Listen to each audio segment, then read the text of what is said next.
Here we have one of our technicians cleaning a dryer vent on a property that hasn't had the service done for a long time. Now here's a scary fact, friends. Dryer lint is considered more flammable than gas on its own.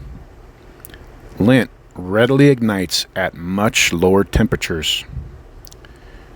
Dryer lint is made up of tiny fabric fibers that readily catch fire due to their large surface area and ability to quickly absorb heat. Lint can easily catch fire when exposed to a heat source, aka your dryer. Annual dryer vent cleaning should not be considered an option, but a mandatory requirement, especially in multi-unit buildings.